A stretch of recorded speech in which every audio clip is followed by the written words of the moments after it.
Final Fantasy was a force in JRPG, especially when I was a kid, but now things have changed and Final Fantasy has changed a lot with it.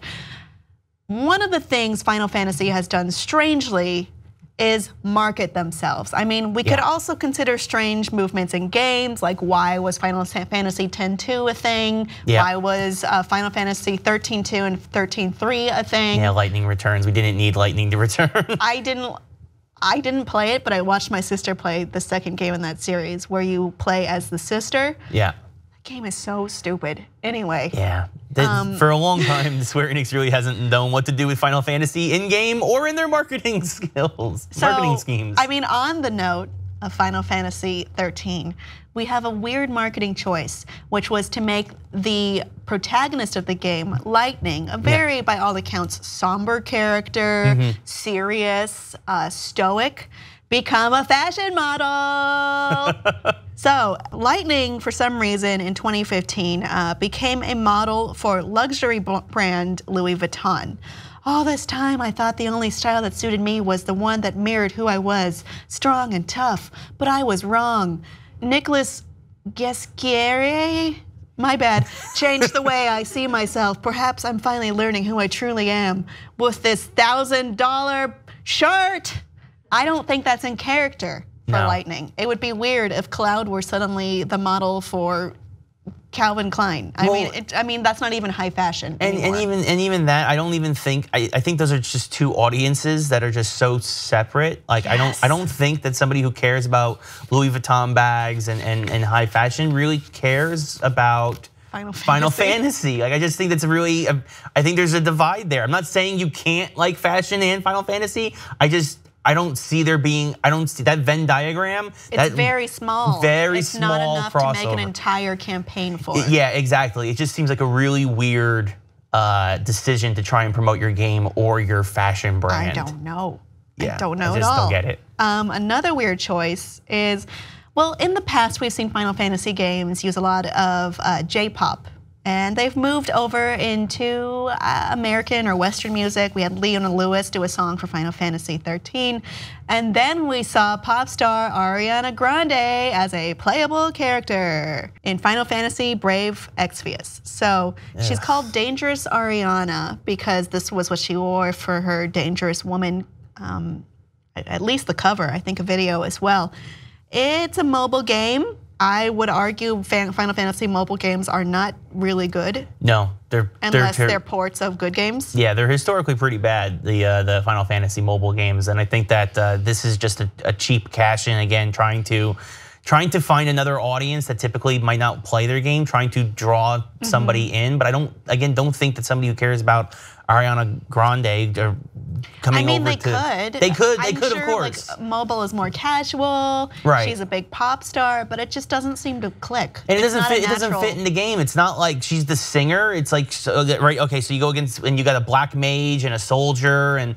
Like, how is the singer do it? What did she do in combat? I remember in Final Fantasy X-2, which I unfortunately played all the way through because I wanted the ending that reunited the two star-crossed lovers. There was a singer, Dress Sphere, and that would be like you buff the other players. So like you're like a bard or something. Yeah, you're basically a bard. I get it, I guess, but I don't know.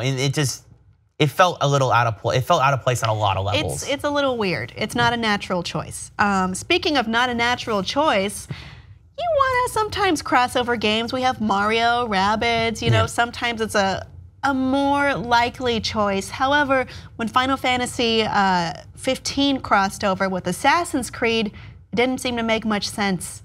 So Final Fantasy, all the games are different, but they are distinctly set in a fantasy world where there's crystals and starships and mages. Assassin's Creed is set ostensibly in our world with world history. Very much grounded in the real world. In the background, woven in, heavily woven in. So when Ubisoft and Square-Enix thought it was good to transform a town in Final Fantasy 15, it didn't really work that well. It just really doesn't make, again, it makes no sense. I mean, I don't know, and I want to know who approached who. Did Square-Enix go to Ubisoft? Oh, they absolutely did. Like it had to be, right? This was not Ubisoft's idea at all to try and somehow fit assassin cloaks and hidden blades into Final Fantasy. It's just I mean, the gameplay is so different. The tones are so different. Yeah, there's no, I mean, like you said, sometimes crossovers work. And then sometimes it just feels like a cash grab. And like Mario Sonic, great. Yeah. Assassin's Creed Final Fantasy, not so much. Not as much. By the way, if you want to play this, the DLC is free until February of 2018. I wonder why it's free. I don't know. I do know, I'm just kidding. And lastly, we have another version of Final Fantasy 15. You may remember in the game they made weird choices like Coleman Tents and Top Ramen. It makes you feel great and like a hero, and other, product insertions. There's another way to play Final Fantasy 15. If you hate beautiful graphics, check out this new mobile port. Oh boy. So, I mean, it's kind of cute, but I think you lose a lot. You lose a lot. Besides graphic quality. Yeah, I think, going from the power of like a PS4 Pro to a mobile phone like that is just, you're losing so much of the game, you're losing so much of the gameplay, you're losing, like you said, the visuals are just, I mean, I guess there's somebody out there who would rather see the chibi versions of the Final Fantasy characters. Yeah, I guess. But I'm sure it's. But it's a very stripped down version of the game. Yeah. I mean, if that's not emblematic enough. Yeah, it's a pretty bad version of Final Fantasy 15. It's a pointless remake. It's a pointless make, really. Pointless, says Ray Carcillo, EGM. You put that in your trailer.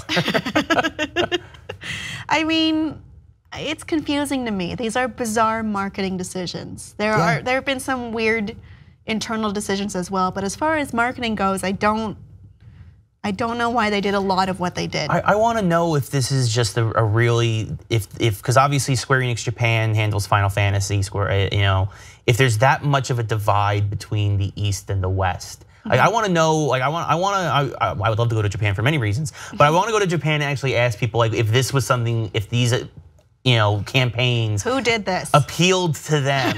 You know what I mean? Like, if this appealed to the Japanese audience, because here in the West, we were lost. This was absolutely. I mean, maybe that sounds like the most logical argument. That's the only thing I could hope for. The Japanese market liked it, which okay, I can get behind that. Yeah. Maybe a different marketing office is needed for North America. Yeah, I think Square-Enix North America should come in and help out when next time they're trying to promote Final Fantasy over here. Maybe this is just a ploy from us to get the North American market some more attention, or more power at least, in terms of marketing departments.